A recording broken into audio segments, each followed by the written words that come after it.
Muy buenas tardes para todos. Voy a presentar a la doctora Esther González Palacios. Ella es licenciada y doctora en letras por la Facultad de Filosofía de la Universidad Nacional de Asunción. Fue profesora de lengua castellana y literatura en numerosos colegios de Asunción y en varias carreras de la Facultad de Filosofía de la UNA. Profesora de posgrados en la Universidad Nacional y en universidades privadas. Fue coordinadora de la carrera de letras en la Facultad de Filosofía de la UNA. Se desempeña como tutora de trabajos de investigación universitaria. Realiza trabajos de edición, de presentación y de crítica literaria. Es correctora de estilo. Elabora prólogos y propuestas de trabajos para edición de obras literarias. Participa como disertante en congresos, seminarios, simposios, ferias del libro y como entrenadora en jornadas de capacitación docente organizadas por el Ministerio de Educación y Ciencias y otras instituciones estatales y privadas. Es coautora de libros publicados dentro del programa Docentes Aprendiendo en Red del sector de educación de UNESCO. Es coautora de textos de lengua y literatura publicados por diferentes sellos editoriales, miembro de la Academia Paraguaya de la Lengua Española y de la Real Academia de España. Hoy nos acompaña con el tema Inserción de la epidemia en la literatura. Le damos la bienvenida a la profesora doctora Esther González Palacios. Es un gusto para mí estar con ustedes. Gracias, Tilda, por la presentación tan amable. Y entonces hoy estoy muy feliz porque es como estar otra vez con ustedes ahí en la facultad. Muchos de los que están eh, fueron antes mis alumnos y ahora son mis colegas. Entonces hoy vamos a hablar sobre la inserción de la epidemia en la literatura. Casi todas las épocas han sufrido plagas, epidemias, que se han proyectado en obras de arte y creaciones literarias que reflejan sus propias creencias, sus obsesiones, sus temores ante el flagelo. Es sabido que en las sociedades primitivas las plagas eran el castigo de las divinidades por los pecados de los seres humanos, generalmente colectivos. Hay varias referencias de las epidemias en la literatura clásica griega, arrancamos de ahí. La mitología griega, que son una serie de relatos y que conforman la creencia de los antiguos, es la interpretación simbólica de los elementos, de las realidades, de los sentimientos, de las actitudes. Basadas en la mitología, hay varias obras que relatan las leyendas que componen este mundo apasionante, maravilloso para nosotros, pero sumamente valioso por su simbolismo pleno de poesía y sabiduría. Ese mundo. En el siglo VII a.C. se puede encontrar el mito de la famosa caja de Pandora en la Teogonía del poeta griego Hesíodo. Él ubica las plagas en el reflejo de la ira de Zeus o Júpiter. ¿Por qué? Porque el titán Prometeo había robado el fuego sagrado para dárselo a los hombres. Es la interpretación mitológica, poética, del descubrimiento del fuego, que fue el inicio del progreso. Ante tal agresión, que era una transgresión, Pandora fue creada, la primera mujer creada, portadora de un ánfora que contenía todos los males para la humanidad, entre ellos las enfermedades, las plagas, las epidemias. Erasmo de Róterdam, en su famosa obra Adagia, incluyó el mito de Pandora portadora, en este caso de una caja, en lugar de un ánfora. Al hacer la traducción del griego al latín, él puso caja, y desde entonces así se conoce este mito. Antes de enviarla a la tierra, los dioses dieron a la mujer una advertencia engañosa: no la abras. Como ya se había conferido a la mujer una gran curiosidad, ya desde entonces sabían lo que iba a suceder. La abriría irremediablemente. Y así se esparcieron los males entre los hombres. Ese es el origen de la expresión abrir la caja de Pandora, que significa realizar algo aparentemente inocente, pero que ocasionará conflictos o consecuencias desagradables. Lo último que quedó fue la esperanza.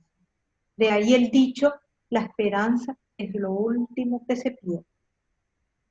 Ahora vamos a la Ilíada.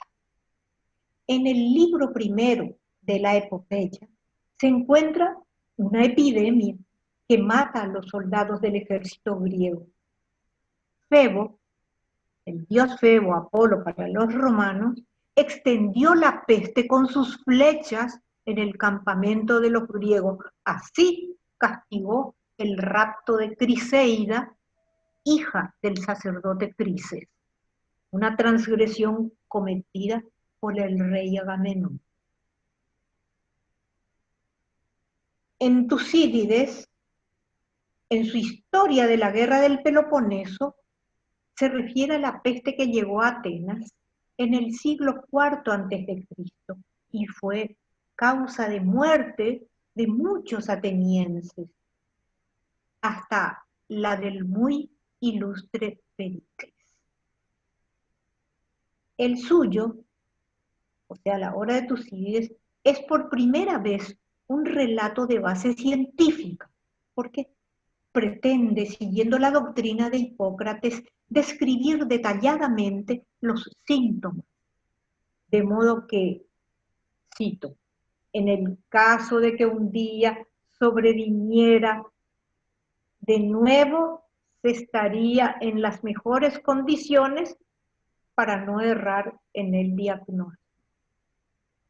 Este historiador incorpora elementos de interpretación psicológica y social a esa actitud que en el tiempo se comprueba.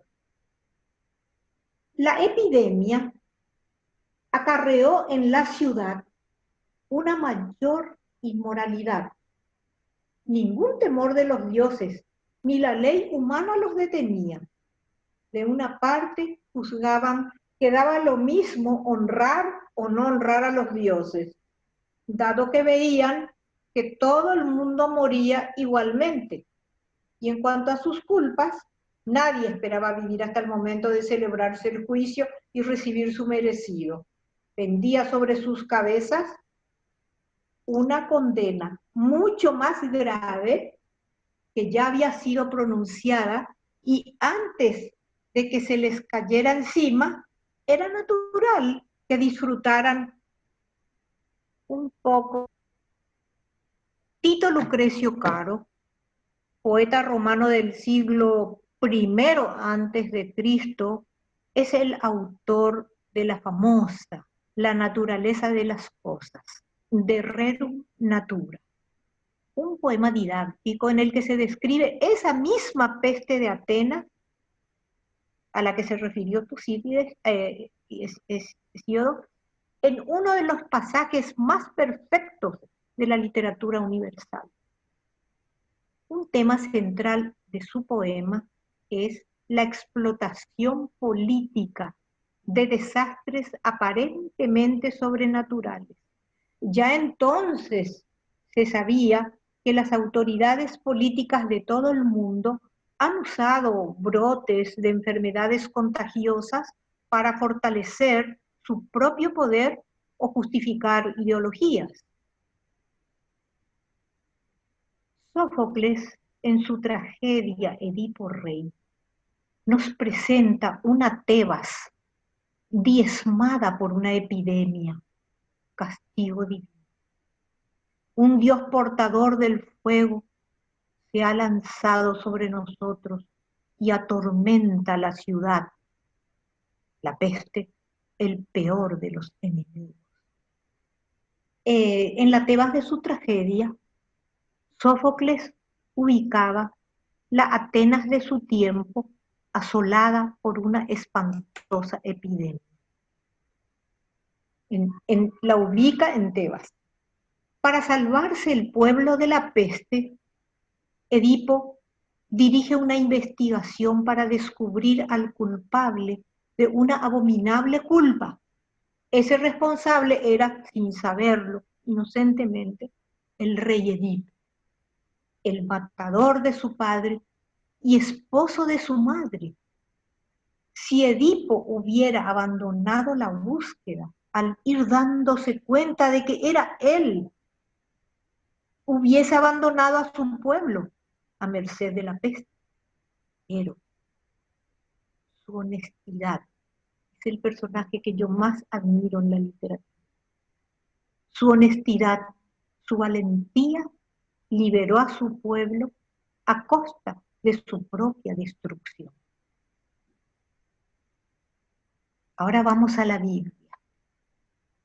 En Éxodo, el segundo libro del Pentateuco, también en la Torá, relata la Biblia cómo Dios envió las plagas de Egipto, una serie de calamidades con el fin de que el faraón dejara libres a los hebreos. Para algunos teólogos y estudiosos de la Biblia, así como egiptólogos, las plagas representan la supremacía del Dios hebreo Yahvé sobre las deidades egipcias, ya que cada plaga representaría una función de un Dios específico. Por su parte, varios expertos ofrecen investigaciones científicas, como National Geographic en El secreto de las 10 plagas. En otro libro de la Biblia, el Apocalipsis, el destino de cada persona queda determinado. Para quienes han despreciado a su Dios, llegará el castigo por la ira de ese Dios en su plenitud. Muchas fueron las obras literarias y también de artes plásticas que se inspiraron en el Apocalipsis. Ahora vamos a Giovanni Boccaccio. Ubica él su famosa Decamerón en una villa a las afueras de Florencia durante el aislamiento ocasionado por una epidemia. El Decamerón está elaborado como una narración enmarcada, porque son varias narraciones dentro de una gran, que comienza con una descripción de la peste bubónica en esa narración marco, que fue la epidemia de peste negra que devastó a Florencia en el siglo XIV. Yo no me estoy deteniendo en los valores literarios de las obras, aunque es apasionante, porque ahora estamos enfocando directamente la peste como actante, a veces contextualizador, a veces hasta con un protagonismo y muchas como tema. Nos vamos al tiempo de Shakespeare. Él refleja en sus obras la terrible peste de Londres en el siglo XVI, con los teatros de Londres cerrados como lo están ahora. Shakespeare escribió en ese tiempo Venus y Adonis, La violación de Lucrecia y posiblemente Romeo y Julieta. Las tres obras presentan referencias de la plaga. Romeo se enamora de Julieta porque resulta que va a una fiesta equivocada. Entonces ahí la conoce y ya sabemos que la enemistad de las familias. Actualmente, el riesgo de muerte en nuestro tiempo, aunque no quieren pensar en eso, pero el riesgo de muerte de un joven saludable puede darse y puede depender de un encuentro casual, improbable, o una incidencia así aleatoria. Ahora, en este mundo desarrollado del 2020, ir a la fiesta equivocada puede matar. En la misma tragedia Romeo y Julieta, al regresar de su misión fallida para enterar a Romeo del plan, esa estrategia de que tenía que fingir su muerte Julieta para escapar de una boda no deseada, al regresar de esa misión fallida, Fray Juan le dice a Fray Lorenzo, le dice, yendo a buscar, yendo a buscar a un hermano descalzo de la orden con quien quise asociarme y cuyo oficio es ver a los enfermos de esta villa, y habiéndole encontrado por sospechas de haber estado entrambos de un enfermo de contagiosa peste en la morada, los reconocedores de la villa, las puertas de la casa nos sellaron, negándonos la salida, de manera que hube de suspender el viaje a Mantua. Pues, ¿quién llevó mi carta?, le dice Fray Lorenzo, ¿verdad? Y le dice, no la pude mandar, aquí la tienes. Ni quién te la llevase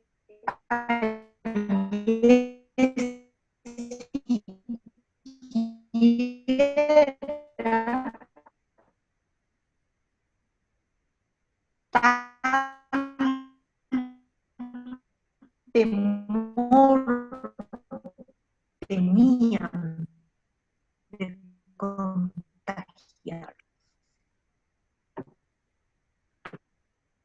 Entonces, vemos, Fray Juan no puede entregar a Romeo que estaba en Mantua. Romeo cree que Julieta está muerta y ambos se quitan la vida. Así que por una peste, un desenlace. Y termina así. Nunca hubo historia tan doliente, creo, como esta de Julieta y su Romeo. O sea, es pertinente comparar la cuarentena del coronavirus actual con las cuarentenas históricas que vaciaron las ciudades, como las nuestras, y dejaron a las personas encerradas en sus casas, con disputas familiares a veces, incapaces incluso de reunirse para los funerales. En varios lugares de Europa, eso lo pude ver la catedral de Stefandom en Austria, en Viena, hay catacumbas, y en esas catacumbas hay criptas donde hay apilonados miles de esqueletos, restos de las personas que morían de la peste.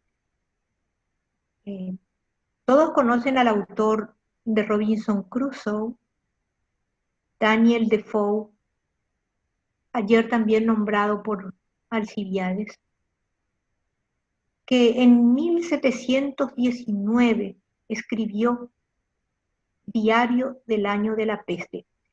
Robinson Crusoe, de paso, fue considerada la primera novela inglesa.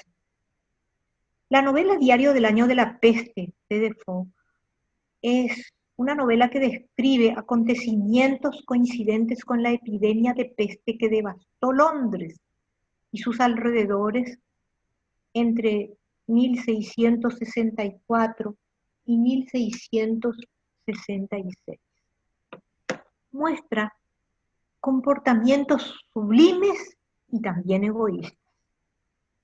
Siervos que asisten abnegadamente a sus amos, padres desnaturalizados que abandonan a sus hijos infectados, casas tapiadas, selladas, con los enfermos adentro, ricos huyendo a sus casas de campo, extendiendo así la epidemia.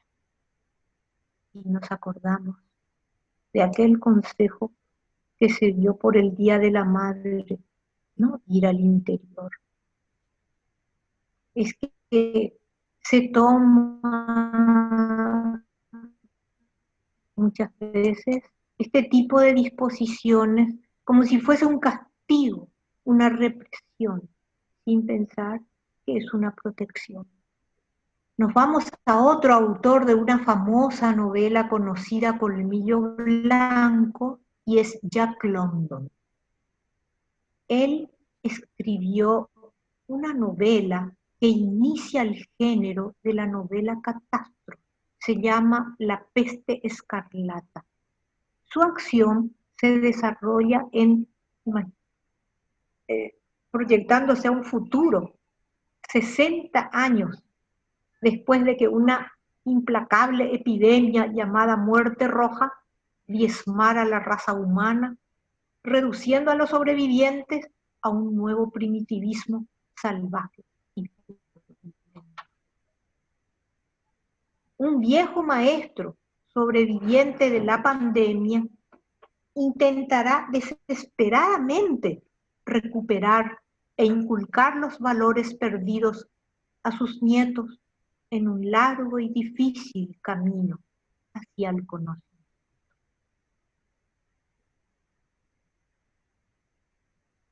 Ahora vamos con Vicente Blasco Ibáñez, escritor, periodista y político español, propulsor del naturalismo y del realismo también. Él escribió en 1916 la novela Los cuatro jinetes del Apocalipsis. Quisiera ver, Marilis, si se puede escuchar bien.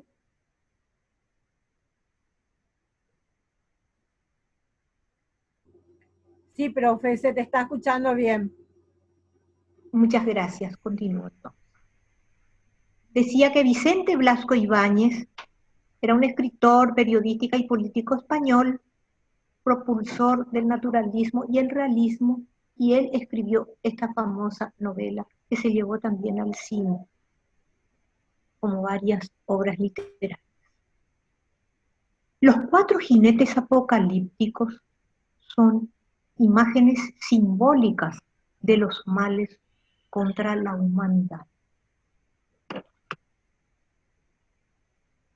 En el Apocalipsis de Juan el Evangelista. Algunas partecitas de él.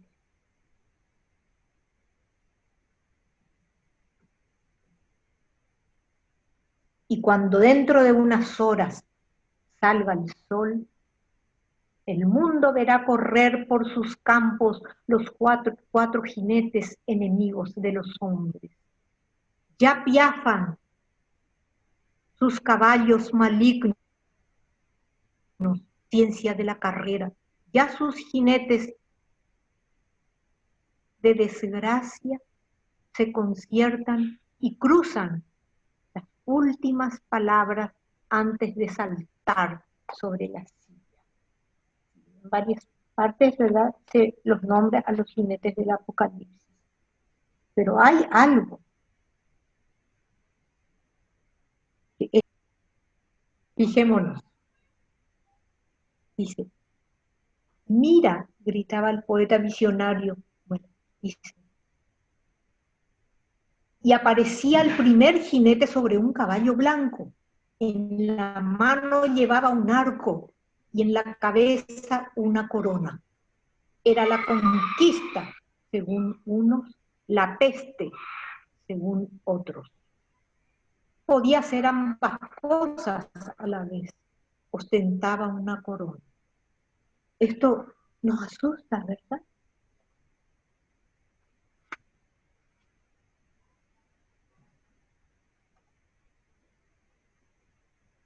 y al final que aparecen los 4 jinetes. Y dicen, los 4 jinetes del Apocalipsis ya estaban sobre la silla, ya emprendían su galope implacable, arrollador, las fuerzas ciegas del mal, dice, ¿verdad? En esa cabalgata salvaje, ¿verdad? De sus 4 enemigos. Albert Camus, escritor francés, en su novela publicada en 1947, se le adelantó en publicar a otro gran escritor que estaba terminando una novela y que se iba a llamar La Peste. Me refiero a Curcio Malaparte, que ubica su novela, que la tuvo que llamar diferente, la llamó La Piel, pero el primer capítulo se llama La Peste. Ubica en la epidemia de Nápoles. Entonces, como Camus se le adelantó en la publicación, entonces él cambió su título. Seguimos con este escritor francés, con esta novela que narra las consecuencias del aislamiento de toda una ciudad orante. Entonces, La Peste de Camus trata del aislamiento también que causa, como ahora, ansiedad, ansias irreprimibles del contacto humano. Algunos ven una denuncia contra la restricción de la libertad ante la enfermedad por parte de las autoridades que van restringiendo los movimientos de sus habitantes para protegerlos. Me estoy refiriendo a cierta crítica acerca de la novela de Camus. Esta situación descubre el aislamiento, descubre lo que cada persona guarda, sus temores, sus angustias, sus traiciones, su egoísmo, pero también la compasión, la solidaridad con los demás, por encima del miedo, del pavor, del terror, de la angustia y de ese natural impulso de defensa individual. Esta novela de Camus contiene una reflexión de tipo filosófico. Las nuevas razones de la existencia que están destinadas a valorar la vida humana por sí misma y no por causas superiores a las personas, religiosas, ideológicas. O sea que él, aunque a veces lo negaba, ¿verdad? Él está demostrando aquí un existencialismo. Camus enfatiza los valores humanos y en palabras de afirma.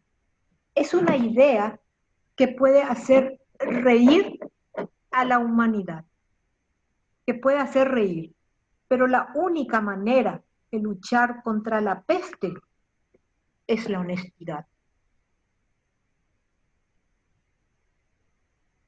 También apareció Axel Munthe,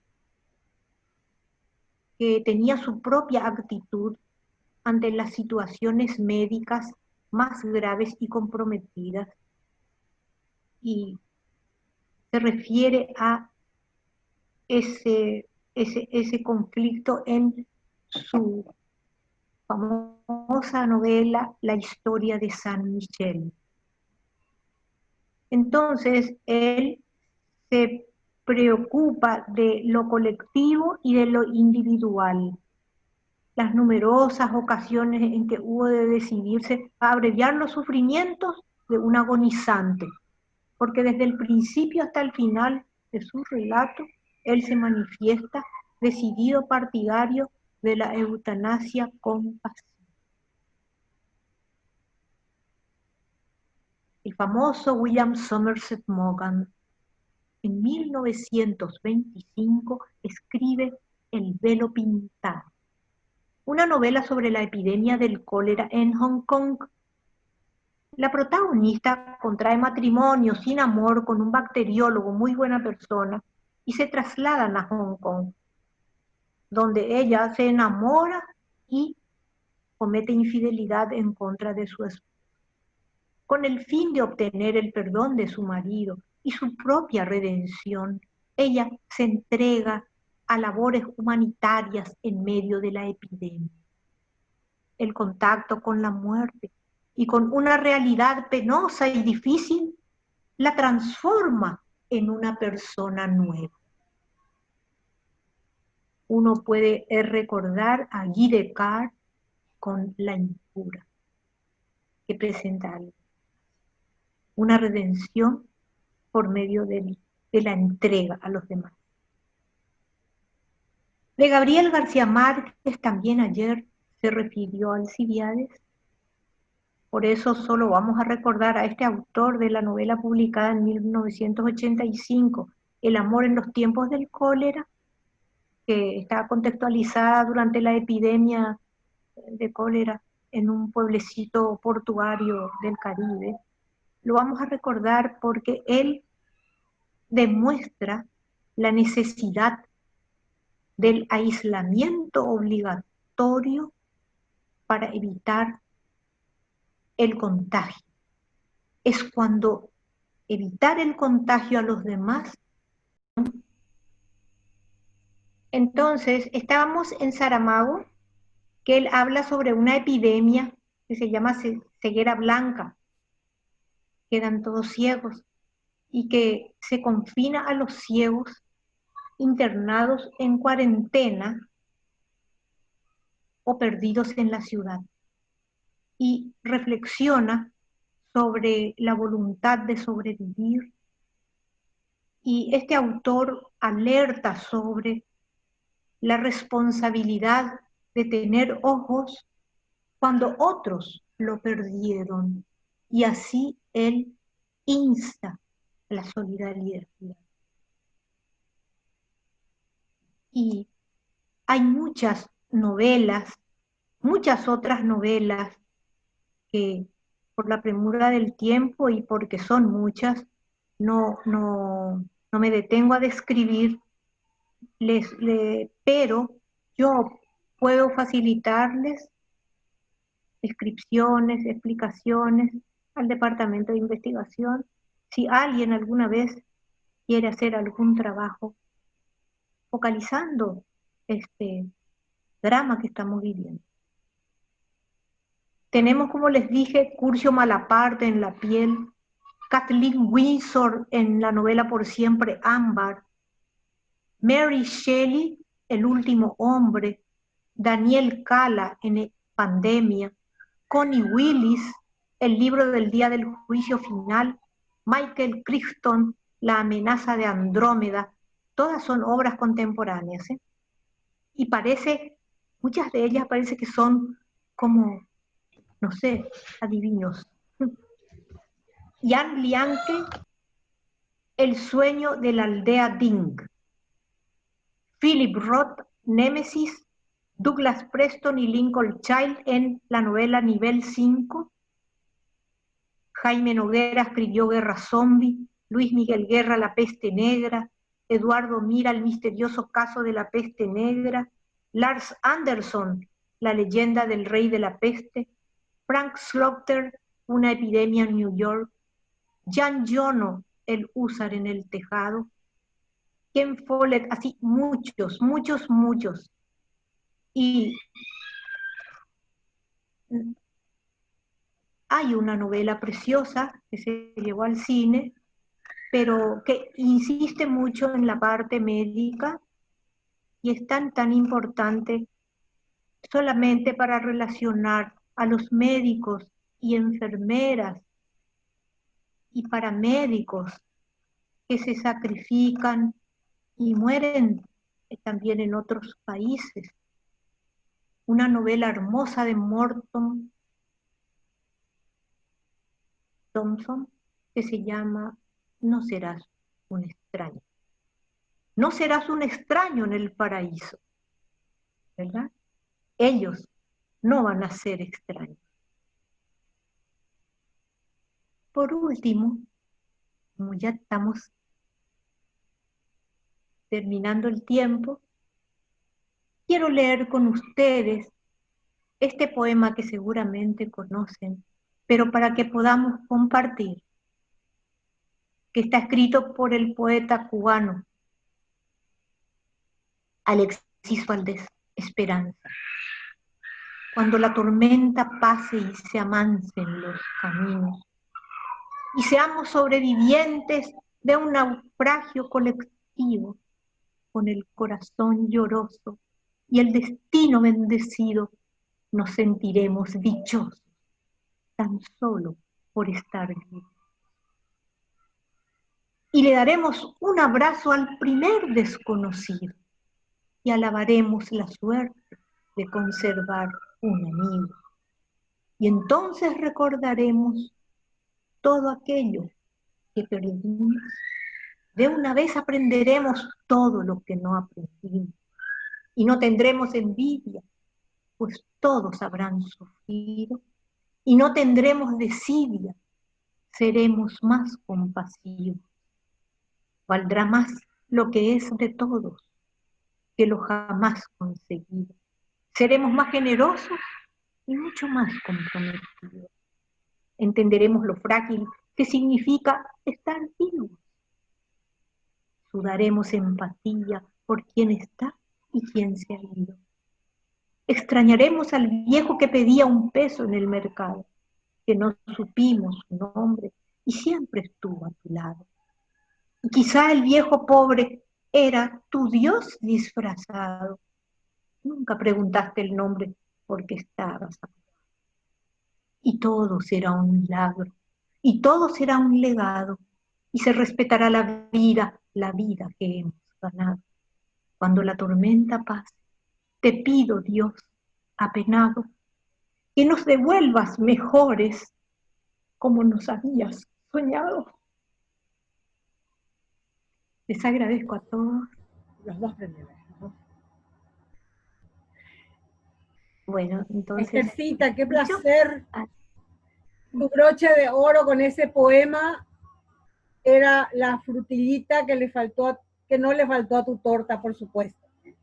Gracias. En realidad le habían atribuido a Benedetti. Ah, qué maravilla. Pero no es de Benedetti. No, está clarísimo que es de un poeta que es en realidad un actor, ¿verdad? Un actor y poeta cubano. Qué maravilla, Esther, gracias. Bueno.